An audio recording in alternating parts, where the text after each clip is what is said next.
Pogi.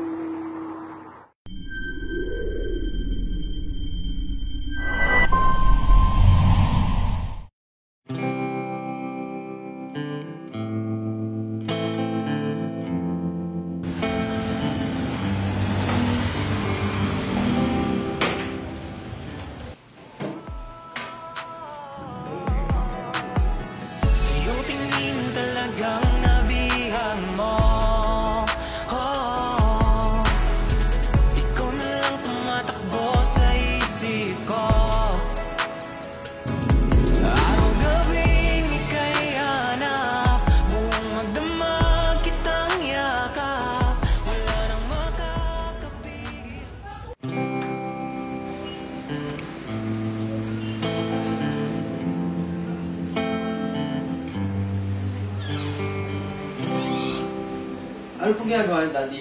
Nagkukutkut kasi ako ng sticker. Kasi sobrang dikit yung sticker ni Mr. and Mrs. Prim, kaya napakahirap tanggalin. Ganun po ba? Lloyd, parang malungkot ka. Nung nakita po ako sa yung babae sa meet siya. Kasi naiiyak ko, totoo po ako sa kanya. Alam mo, Lloyd, kung natotopi ka, walang mangyayari sa'yo. Hindi mo siya makikilala kasi ang buhay natin, kung gusto mong magtagumpay, kailangan pagsikapan mo. Kailangan kung magpursige ka. Ngayon, gusto mo bang makilala yung taong yon? Gusto mo samahan kita? Talaga po, Dad? Oo naman! Ikaw pa, para sa'yo. Pero, syempre, tanggalin mo muna yung sticker kasi kailangan ko matanggal ang sticker na to. Pagpapalit ako ng sticker na bago. O Dad, di ba may Kobe sticker remover ka doon? Oo nga pala. Meron nga pala tayo dyan. Pakikuha mo nga.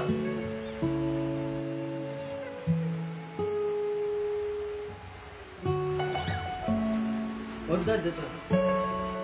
Oo nga pala. Meron nga pala si Kobe sticker remover na katulad ito.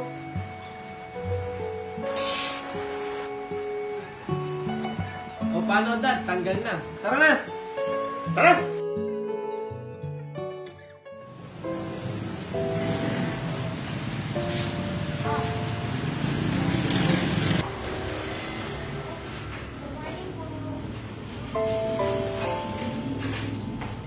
Daddy, siya po yung nakita ko. Siya ba? Siya, sige. Order ka na. Daddy, naiiyak po ako eh. Order nila. Dalawang Oreo cheesecake. Ba't kasi nahihiya ka pa? Dapat laksan mo ang loob mo. Mamaya, pagdating niya, kunin mo yung cellphone number.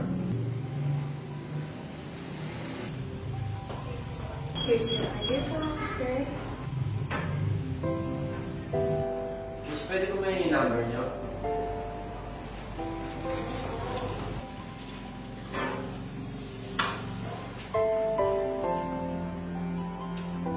At least, sinubukan mo. Subayin natin yung Daddy.